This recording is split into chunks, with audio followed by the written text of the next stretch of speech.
Good morning everyone. तो in the previous classes we have studied about the fluids के बारे में हमने पढ़ा था in more detail. Thrust हमने देखा था and we have also proved that liquid or thrust in rest always exert a force perpendicular to the surface of a containing vessel at each and every point. Then we have discussed about the pressure and practical application of the pressure. Our next topic is density. So let's start. Density is what? ये सब चीजें आप पढ़ चुके हैं in lower classes, but these are related to this our chapter. हमारे chapter में इन सब चीजों की जरूरत पड़ेगी. That's why we should know the basic of this. तो इसलिए हम इन सब चीजों को भी एक बार देख लेते हैं. It's a quick revision. तो डेंसिटी का मतलब क्या होता है? सिंपल आप पता होगा कि density is the ratio of mass upon volume, या मास पर यूनिट वॉल्यूम को क्या बोलते हैं? डेंसिटी ऑफ ए लिक्विड या सॉलिड. जिस किसी की भी बात करेंगे, किसी मटेरियल की बात करेंगे, तो चलिए पहले लिख लेते हैं फिर समझते हैं क्या होगा. द डेंसिटी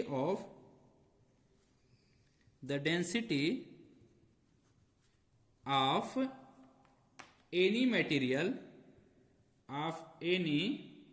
मटेरियल, हम सॉलिड लिक्विड गैस किसी की भी बात कर सकते हैं.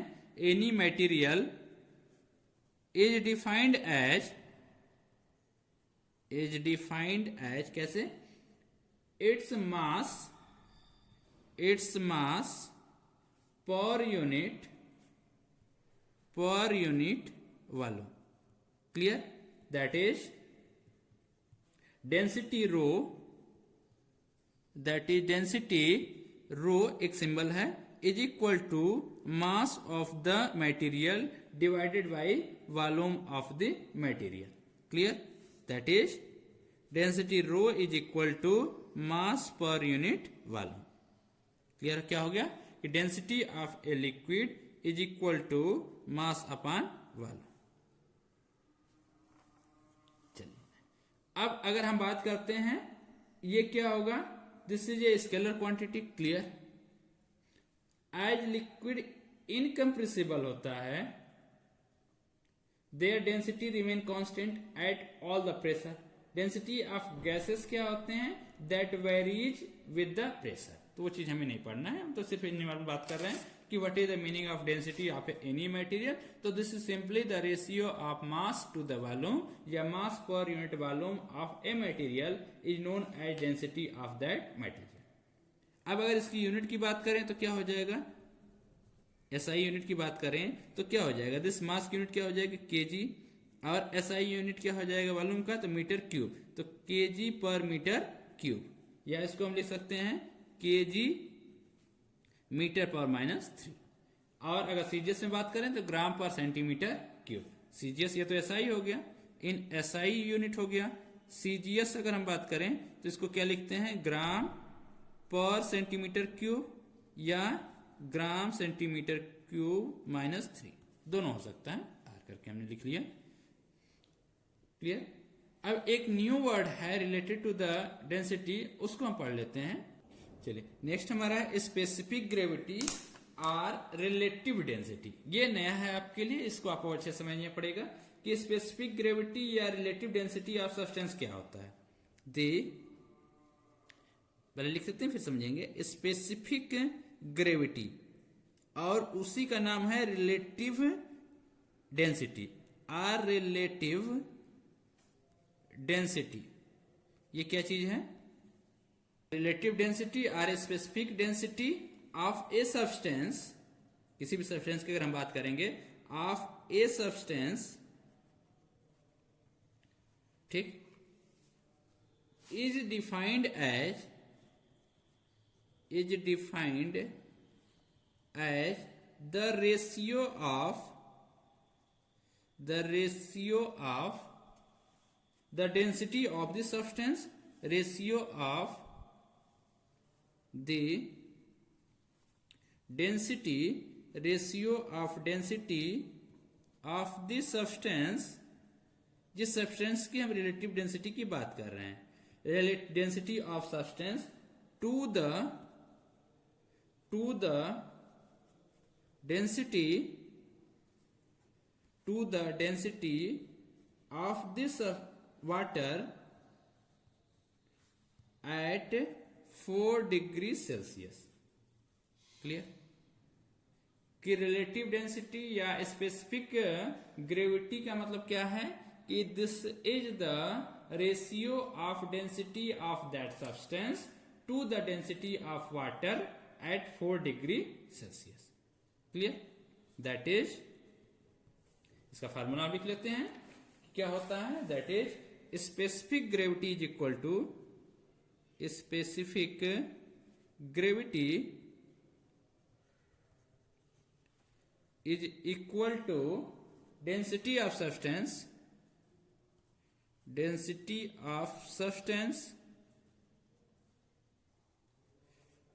divided by density of water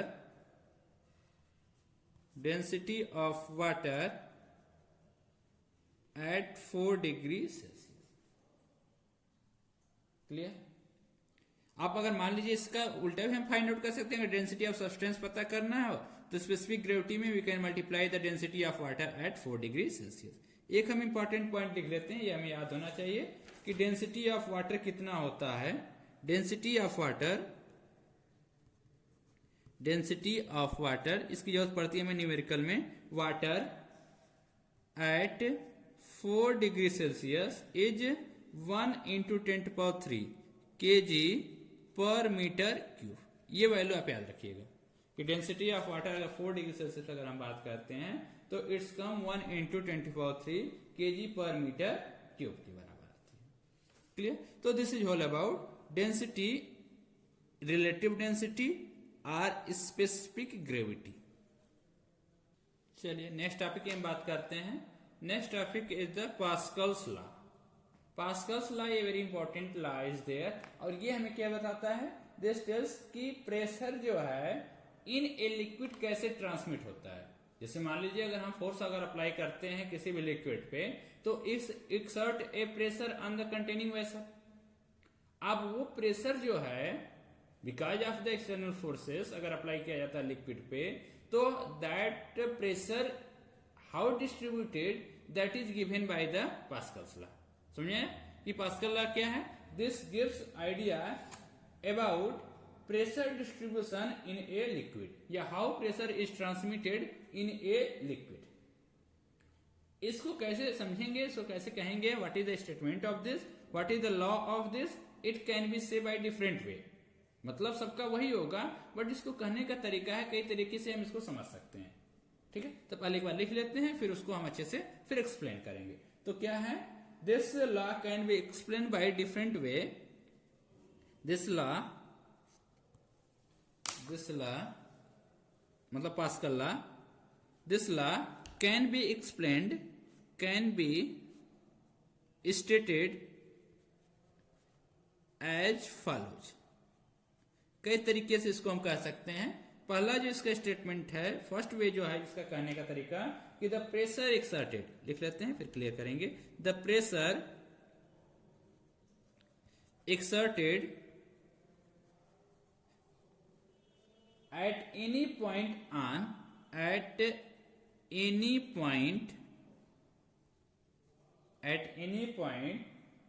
N enclosed liquid is transmitted equally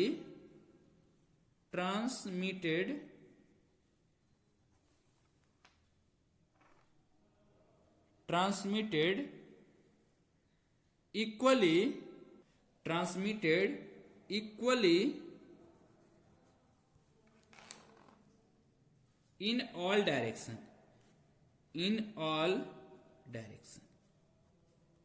ये भी डिफिनेशन हम दे सकते हैं। अगर आपसे पूछा जाए what is the definition of Pascal's law, तो you can define by this way. इस तरह से आप बता सकते हैं कि अगर किसी भी इनक्लोज्ड लिक्विड के किसी भी पॉइंट पे अगर हम फोर्स अप्लाई करें, प्रेशर अप्लाई करें, तो दैट प्रेशर विल डिस्ट्रीब्यूटेड या transmitted equally in all direction. Clear? किसी भी पॉइंट पे अगर हम प्रेशर अप्लाई करते हैं तो ऐसा नहीं कि वो प्रेशर वहीं पे रहेगा, that will distributed, that will be transmitted in all direction with in equal magnitude. Clear? दूसरा तरीका क्या है? A change in pressure applied, a change in pressure, a change in pressure applied to an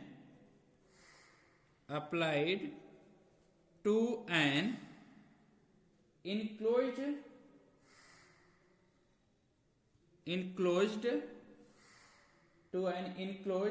incompressible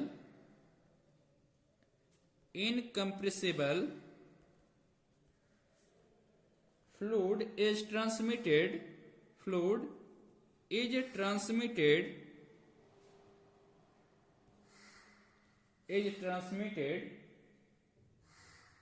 undiminished, हम समझा रहे हैं भी clear करेंगे, undiminished to every point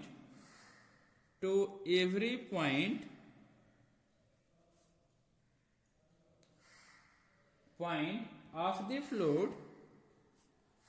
the fluid and the wall of the containing vessel. इसको भी समझ लेते हैं कि हम कह रहे हैं कि किसी भी change in pressure applied to a enclosed incompressible fluid, मतलब हम लिक्विड की बात कर रहे हैं. इनकम्प्रेसिबल फ्लूइड क्या होता है? लिक्विड होता है. गैसेस कैसे में दैट आर कंप्रेसिबल. तो अगर उस पर हम अगर किसी भी पॉइंट पे अगर प्रेशर चेंज करेंगे तो क्या होगा? There will be change in volume. वो क्या होगा? That pressure will not distributed in all direction. But in case of incompressible fluid का मतलब कि हम लिक्विड की बात कर रहे हैं कि अगर लिक्विड के किसी भी पॉइंट पे अगर हम प्रेशर को चेंज करते हैं तो ये प्रेशर क्या होता है? That applied every point of the fluids and wall of the containing vessel. उस कंटेनिंग वेसल के वॉल के चारों तरफ वो अप्लाई होगा और हर एक पॉइंट पूरे लिक्विड्स पे वह इक्वली डिस्ट्रीब्यूट होगा, इक्वली ट्रांसमिट होगा. वॉल पे भी ट्रांसमिट होगा और each and every point undiminished का बहुत छोटे जो पॉइंट है ट्रांसमिटेड पूरी तरह से ट्रांसमिट होता है ईच एंड एवरी पॉइंट पे, वॉल के और लिक्विड के. क्लियर? इसको एक और तरीके से कह सकते हैं, वो भी देख लेते हैं कि the pressure in a fluid, the pressure in a fluid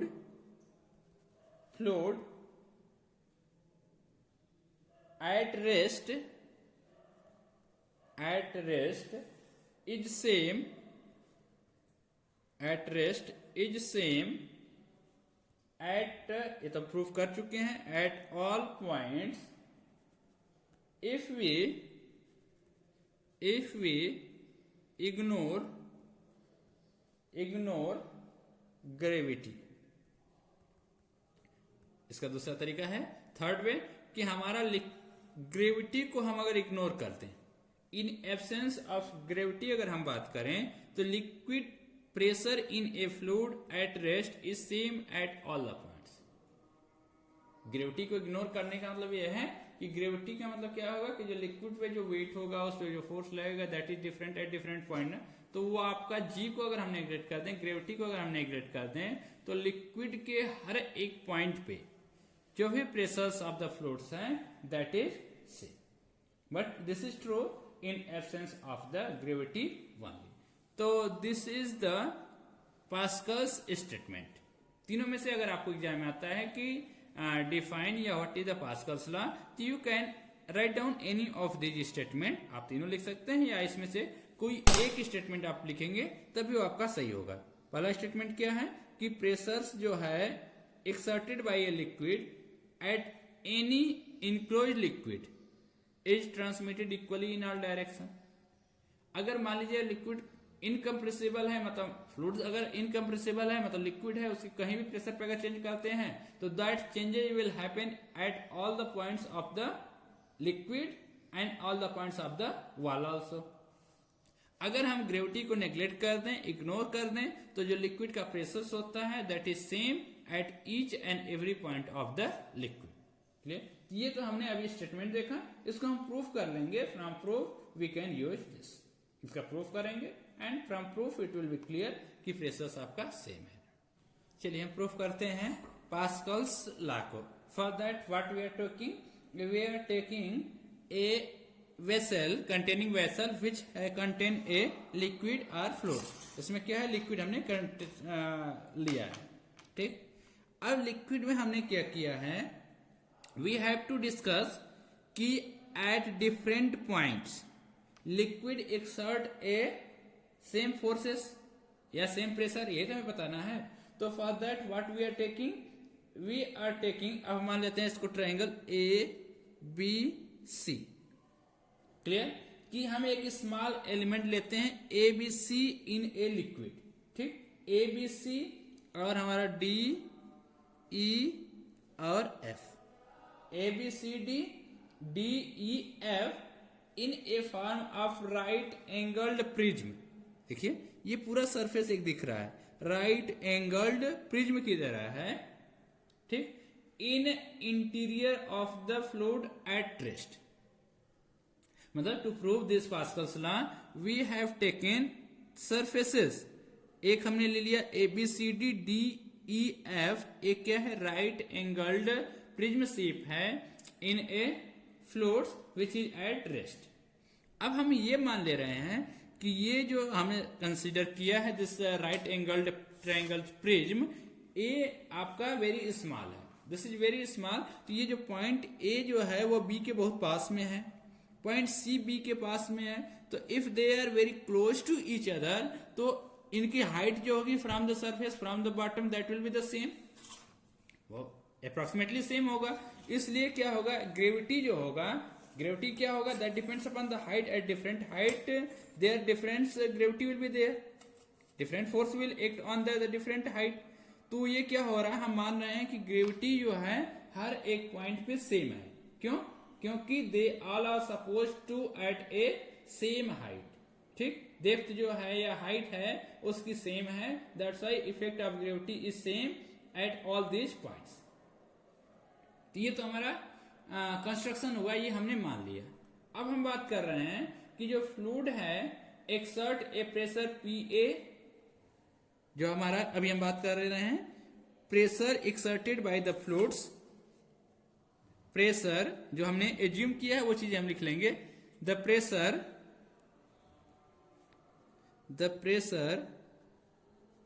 exerted by the fluids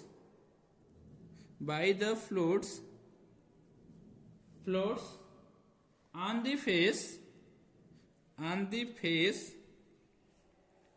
हमारा है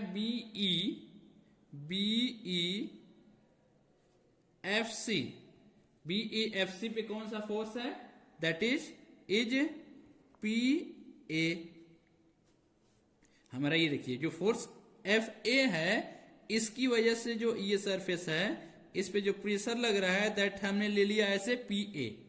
अब इस पे अगर हम सी की बात कर लें, ACFD पे क्या है,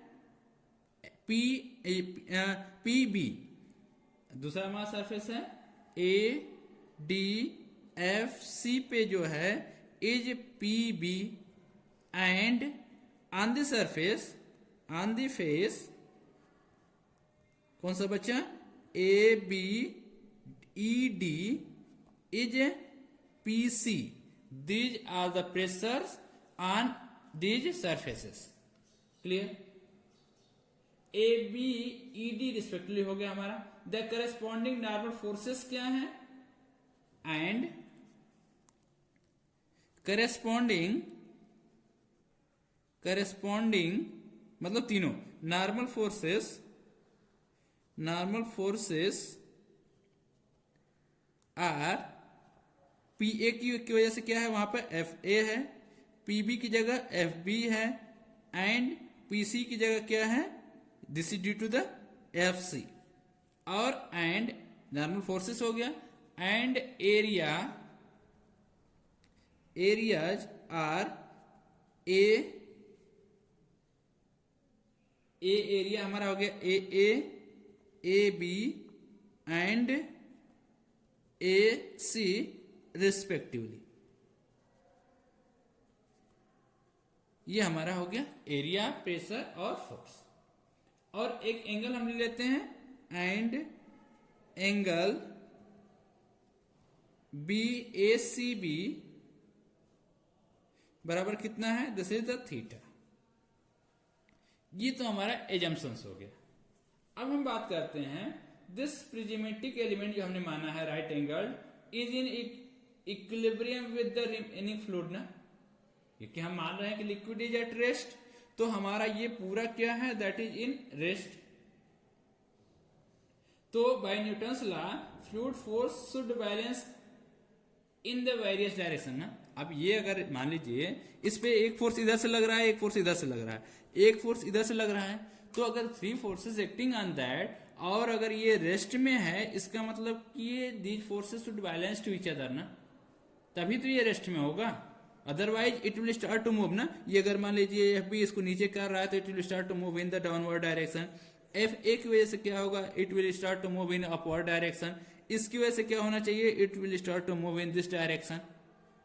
तो ये तो पॉसिबल नहीं है ना। ये हम कह रहे हैं कि लिक्विड इन रेस्ट, बाहर एक पार्टिकल रेस्ट में है, तो ये इसको भी इधर नहीं मूव करना चाहिए, इसको भी मूव नहीं करना चाहिए। दिस जो आपका BEFC ये वाला जो लिक्विड लेयर है, ये भी ऊपर नहीं मूव करना चाहिए, ये लिक्विड लेयर नीचे नहीं आनी चाहिए। तो ये कैसे होगा, जब resultant of all this forces are 0, या एक दूसरे को बैलेंस कर लें, या तो इनका दोनों का टोटल जो सम होगा that should be equal to 0। तो फॉर दैट अब ये देखिए, अगर F B in this direction में एक्ट कर रहा है, तो इससे अगर हम परपेंडिकुलर, देखिए हमने अलग से इसको बना लिया है, तो F B will makes an angle theta with the vertical, clear, because this F B acting perpendicular to the surface. अगर ये सरफेस परपेंडिकुलर है, क्लियर, ये हमारा हॉरिजॉन्टल है, तो दिस वर्टिकल ये वाला angle, this perpendicular is there. अगर हम इसको बात करें, अगर हम इसको ऐसे परपेंडिकुलर अगर हम इस पर ड्रा करें, तो how much angle this will make with this direction, vertical से अगर इस पे वर्टिकल डायरेक्शन ड्रा करें, ये जब हम एक चैप्टर में पढ़े थे कि अगर ये इस पे सरफेस पे परपेंडिकुलर है, अगर ये एंगल थीटा है, तो this angle with the vertical, इसका एंगल वर्टिकल से कितना हो जाएगा, थीटा, क्लियर। तो ये हमारा वर्टिकल से एफ बी एंगल थीटा बना रहा है। तो इसके दो कंपोनेंट हो जाएंगे, एक आपका ये हो जाएगा हॉरिजॉन्टल कंपोनेंट, ये वर्टिकल कंपोनेंट। तो हॉरिजॉन्टल कंपोनेंट क्या हो गया, एफ बी कॉस थीटा, जो कि थीटा से जो अटैच होता है, that component is cosine theta. तो एफ बी कॉस थीटा, और इसका वर्टिकल कंपोनेंट क्या हो जाएगा, this will be F B sine theta. अब देखिए, तो ये अब अगर सिंस आप ये समझ लेते हैं कि since liquid is in, since the liquid is in equilibrium, या since the element, जो हमने एलिमेंट लिया है, is in equilibrium, is in equilibrium with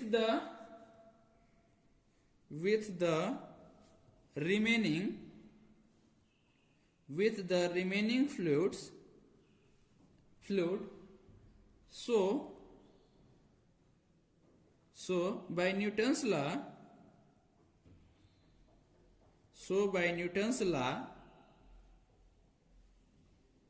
the fluid force should balance, the fluid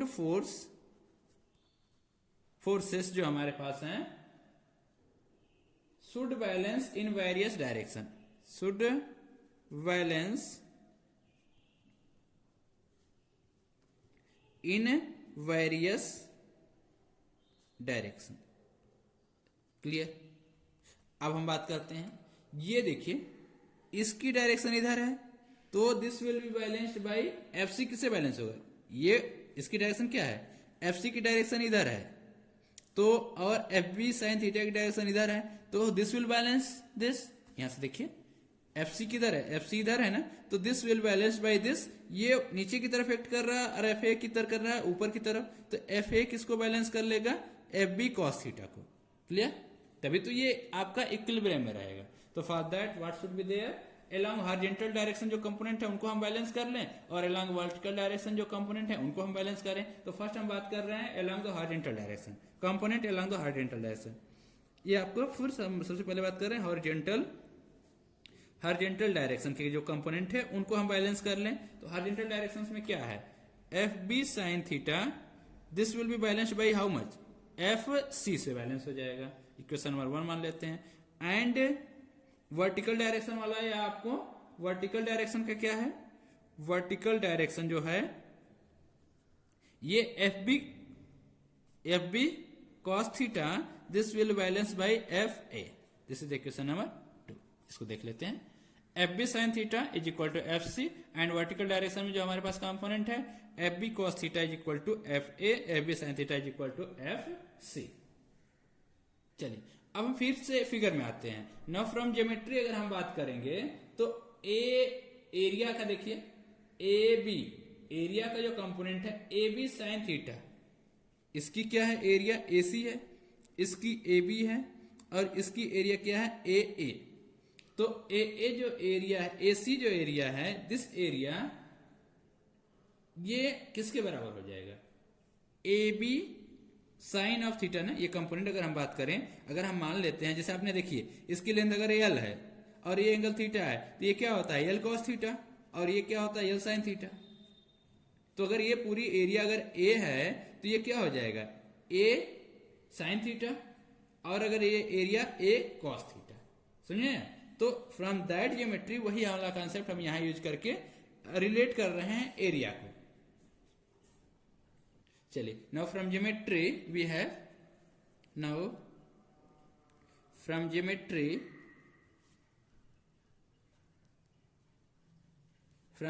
what we can write down, A B sine theta जो कि vertical component हमारा जो हो जाएगा, या परपेंडिकुलर की बात करेंगे that will be equal to A C ना, और हमारा जो हॉरिजॉन्टल है वो ए के बराबर हो जाएगा। A B cos theta is equal to A A, this is equation number 2 हमने लिया था, 3 और 4। Now from these equations what we can write down, now from 1 2 3 and 4 we get, क्या हमको मिलता है, चलिए इसको देखते हैं। F B sine theta, F B sine theta को हम डिवाइड कर ले रहे हैं ए बी साइन थीटा से, इस वाले कंपोनेंट से। ए बी आपका A B sine of theta बराबर क्या हो जाएगा, this F C upon A C. And जो हमारा कंपोनेंट है एफ बी कॉस थीटा वाला कंपोनेंट है, उसको हम ए बी कॉस थीटा के कंपोनेंट से डिवाइड कर ले रहे हैं और ये हमारा क्या मिल रहा है F A upon A A. अब देखिए ये क्या दे रहा है, this will gives sine theta will be cancel, तो F B upon A A बराबर एफ सी अपॉन ए सी, और ये क्या दे रहा है cos theta will be cancel, तो F C upon A A F B upon A B, this is B is equal to F A upon A A. अब अगर हम दोनों को साथ ही लिखें दिन इस इक्वेशन को, तो व्हाट विल गेट, दोनों को आप साथ लिखिए तो we can write down F A upon A A बराबर F B upon A B बराबर क्या है एफ सी अपॉन ए सी। आपने पढ़ा होगा ना कि ए बराबर बी है बराबर सी है, तो ए बराबर बी, बी बराबर सी, तो we can write down A B C. अगर ये बराबर हो जाता है ना, तो from that concept we are using this. अब ये हमारा क्या हो जाएगा, this is F A upon A क्या हो जाएगा पी ए बराबर क्या हो जाएगा P B is equal to P C. ये तो हमें प्रूफ करना था कि at the different direction different point the pressure exerted by the liquid fluids या fluids is equal to the same. ये तो हमें प्रूफ करना था, तो that we have proved this. तो हमें क्या हो गया,